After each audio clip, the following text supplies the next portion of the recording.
So we've got an email before, myself and Nicola both got, why don't you leave Graham the Wig Whelan alone? But I suppose we're certainly justified in reporting on this story because his home has been searched as part of a major investigation into threats received by a serving Garda. His house was raided as part of that operation. Yeah, so this operation happened this week. There were 6 homes targeted across South Dublin, and Graham The Wig Whelan's home was one of them. He was there at the time apparently, but he wasn't arrested. And yeah, basically it was in relation to threats made against a well-respected member of the Gardaí.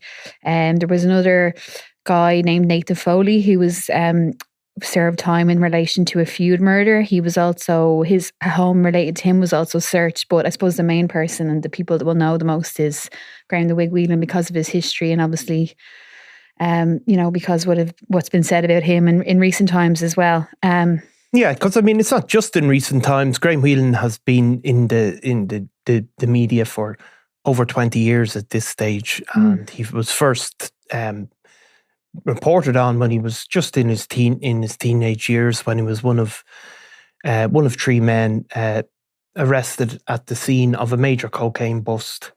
This cocaine bust has gone down in infamy because of the fallout from it. He was caught in the Holiday Inn in Pierce Street with, I think it was £1.7 million worth of cocaine. There was a number of other men present.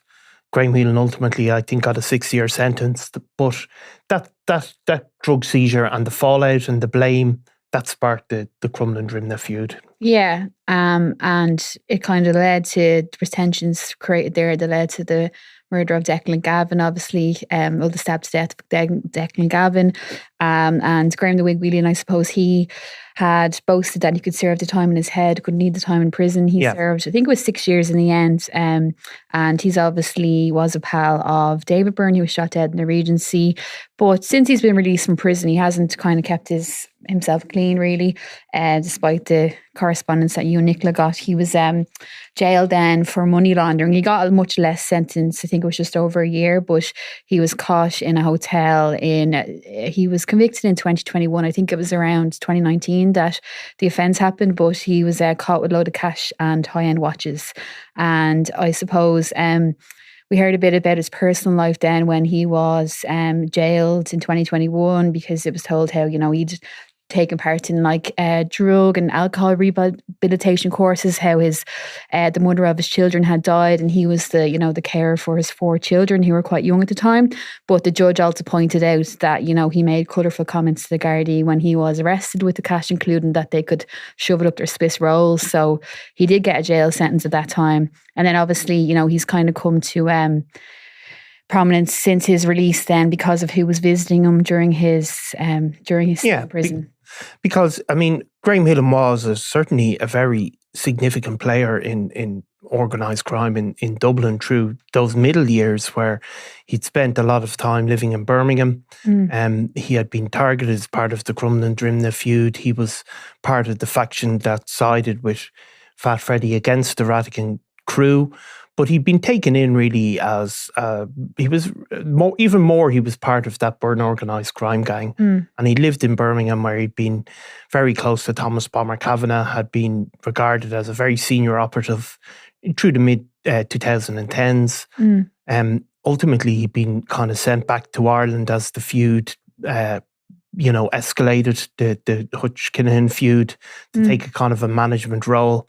Then he got that bust that you've spoken about, went into prison, and he became, I suppose, his relationship with Aoife McGregor, the sister of Conor McGregor, became the thing that I suppose people started associating him with. And she while he was in I think it was in Portlaoise prison at the time, she would visit him, and when he came out, they were pictured together, and of course he attended he was pictured at a McGregor family wedding. Yeah, so Erin McGregor, Conor McGregor has two sisters, so people probably know Erin if they follow her, and she's quite a following on Instagram. She's a social media influencer really in her own right, and she's done pantos and has been on Dance with the Stars. So she had a big wedding in the Cashel Palace Hotel, which is a luxurious hotel in Tipperary. It was a couple of years ago now, and Aoife was obviously one of the bridesmaids, but a lot of people were focusing on the dress, but we were looking in the background to see pictures of Graham The Wig Whelan sitting behind Conor McGregor in a tuxedo, so he was obviously pictured there. We did the story at the time. I think we had the original story about the relationship. We had heard that she had been visiting him in prison. And then we came across a photograph of them in Conor's pub, the Black Forge in Crumlin, sitting together and looking very loved up. So they have been in a relationship since around that time, the early several years anyway. And they do keep a low profile. She doesn't really have a social media presence anymore, but we obviously did get that photo of them together at the wedding. He's also played a role in Conor's Black Forge football team.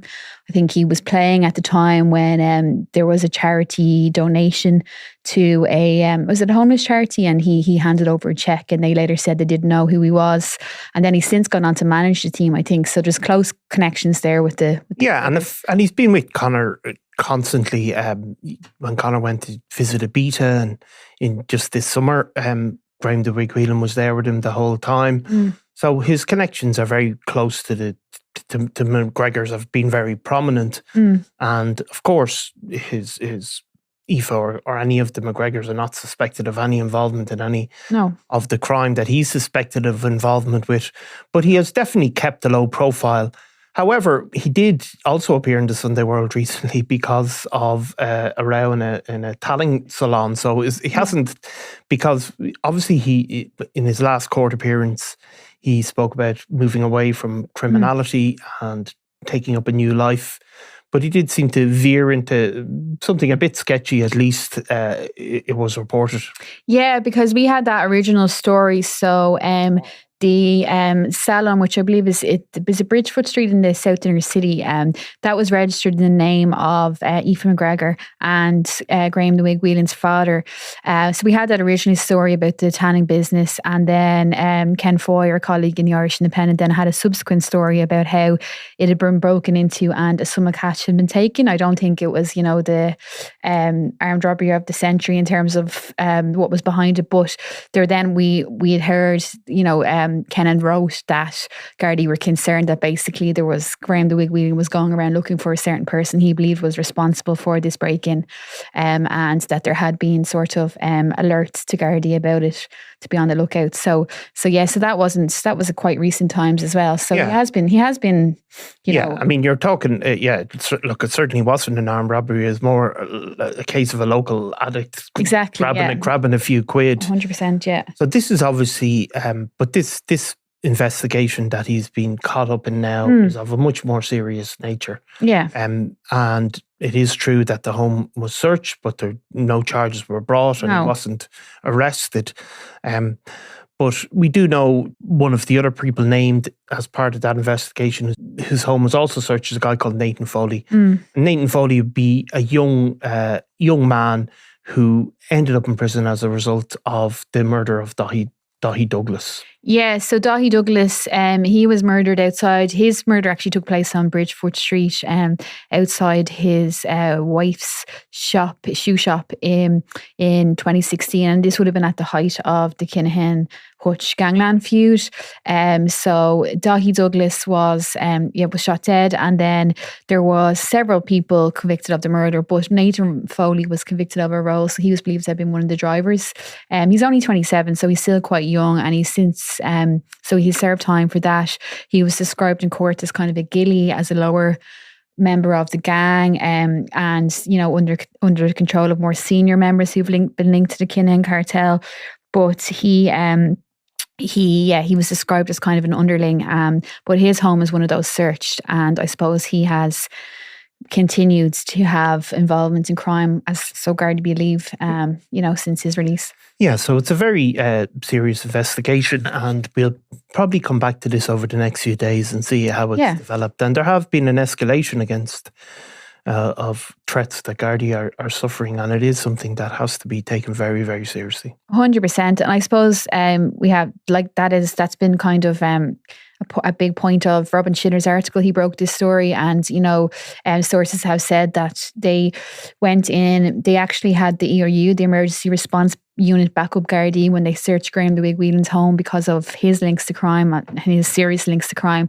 And they also had specialist firearm officers go in, and basically they said that they wanted to demonstrate a show of force, because this is something that is, isn't going to be accepted. It's obviously somebody doing their work and they're being threatened for whatever reason. But yeah, they made sure that they had every, I suppose, resource at their disposal when they did that. And I guess this investigation, I don't think this will be the end of it. Okay.